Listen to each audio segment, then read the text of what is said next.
You're listening to She's the Business podcast. Hey, how are you going today? So today I'm talking all about price because price is not usually the reason why they didn't buy, but it seems to be the number one reason that most people will give or assume when a prospect doesn't sign up. It's even the most common excuse that a prospect will give you when you ask them why they didn't sign up is that they'll say it was out of budget, because it's a really easy thing to say, but it's also not actually true. And I'm going to talk to you today about why that's not true, how you can understand this better and what you can do about it. Hi, I'm your host, Jessica Osborne, and in my 23 years of business and marketing, I've built many brands to become multi-billion-dollar companies. And just in the last 10 years, I've built 2 online businesses of my own from my dining room table with 2 little babies running around at my feet. I've made it my mission to inspire you to get out of your own way and become the successful business owner who's living the lifestyle you really desire without all the hustle. This is She's the Business podcast, made by women for women. This is your weekly dose of motivation and inspiration. So it's easy to understand pricing and budgeting, but what actually happens is that they didn't buy either because they didn't think that you were the right fit for them. So they might have gone through that process of finding out a bit, but decided that what you're offering actually doesn't really fit their needs. And in that case, that means they're not your ideal client. So they didn't buy because of that. Or if you think they are your ideal client, then you need to be really starting to look at what it is that your offer entails. What have you put in your package? How are you talking about it? Because it hadn't hit the mark for that person and they didn't see that that was a good fit for them. They didn't think you were the right one for them. So that's a lot about your positioning in the market, what you're saying, who you help, how you're really showing them not what you do, but who you do it for and the results that you're getting. So that's all part of your strategy alignment piece.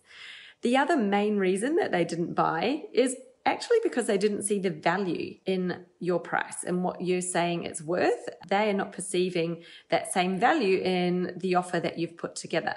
So again, what I want to get this down to is that the answer is not to cut your rates, because that will just see you starting to, run your business where you're earning the minimum wage. And that's no way to run a business. You do not want to be in a price competition situation.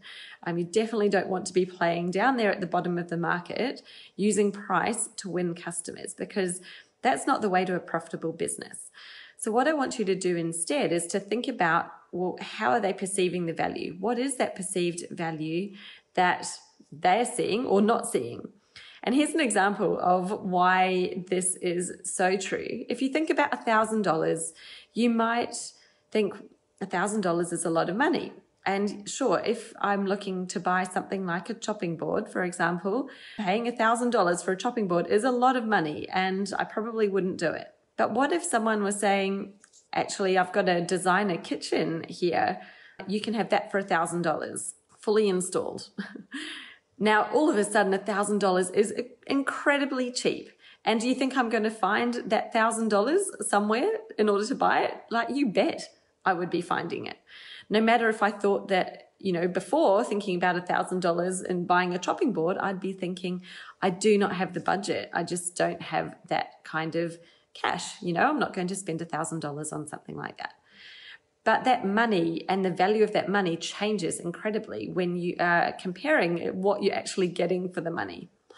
So it's not about the money.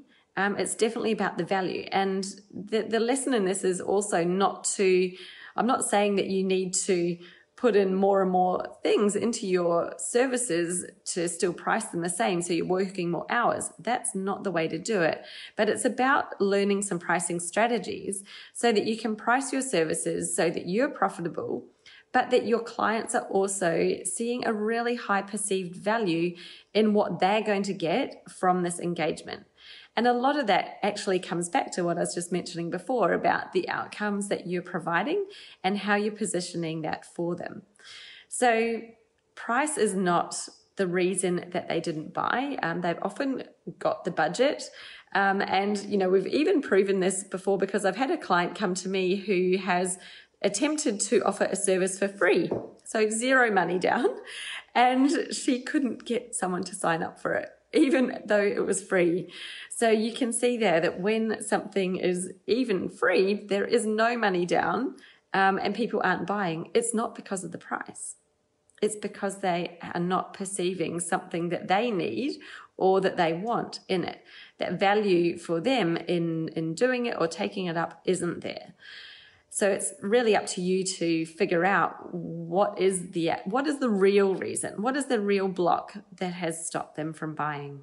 I've got a whole lot of pricing strategies, and this goes into, you know, how you can package, how you can bundle, how you present prices, how to avoid being in price competition with other people in the market so that you're not being compared like apples and apples, because all of these things will result in a price comparison, and the only person that wins there is the buyer. So we really want to avoid that kind of situation. But I've put a whole lot of this together in something special. I announced it yesterday here on my page. I've got a brand new, I'm calling it a workshop, but it's actually not a workshop totally. It is online training, 3 lessons that you do online that come straight out of my Business Jam program. So these are my pricing strategy lessons, and it takes you through the process of figuring out what you need to make, where your best revenue levers are, and some strategies around pricing and packaging your services.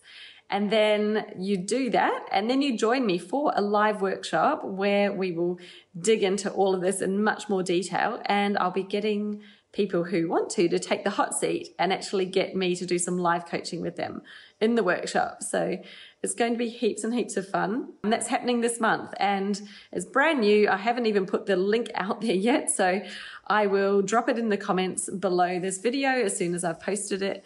And if you're interested, you can jump in there and grab a seat on the pricing workshop. I'm calling it Pricing with Poise because I like alliteration, I like the double P, but it's really all about being confident to set your rates at a rate that is going to be really good for you in your business. You know, we so often are underpricing, undercharging, and that is not a way to have a profitable business.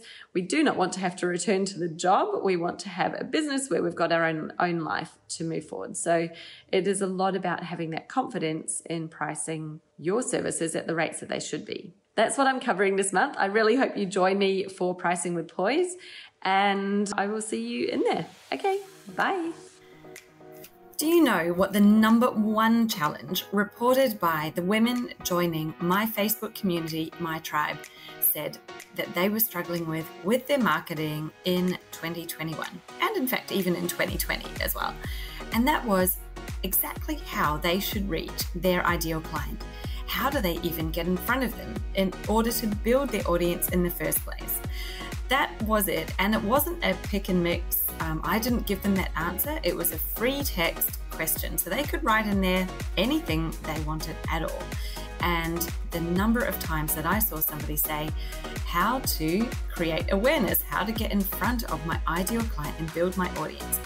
So many people just challenged by it. And why is that when there's such an abundance of ways that we can get in front of the ideal client? And I think it's probably that is exactly it. It's so overwhelming, isn't it? What should you do? What should you choose? What are the best ways? Whatever it is that you're doing right now might not be working. And I think it's a great time to sit back, reflect, and figure out what's the right way for you to do it. What are the ways that you're going to reach your prospective clients in 2022? So if that sounds like you, if that might have been what you wrote down in the questions on what is your biggest challenge with your marketing currently, then you're going to absolutely love the new freebie that I've just put together for you. It's called 12 Brilliant Ways to Reach Your Ideal Client. And in it, I share with you the 12, in my view, 12 top ways that you could use in your marketing plan this year to reach a bigger, broader audience in order to attract those ideal clients in to your inner circle, into your, really well-defined audience and become real leads for you. So If you'd like to get your hands on this brand new freebie, then all you need to do is go to jessicaosborne.com/12 ways. So it's 12 ways. Very easy. You can download it there, and this is a little bit of great resource for your planning, for the planning of the new year. See what you're going to change up. What is it that you maybe haven't been doing that you could be doing? And what are those things that you've been doing and they're not very effective, and maybe you're going to drop them out of your plan this year? So please head over, grab the freebie. If you want the link, that it's in the show notes, and let's get you moving on up, having more success with your marketing in 2022.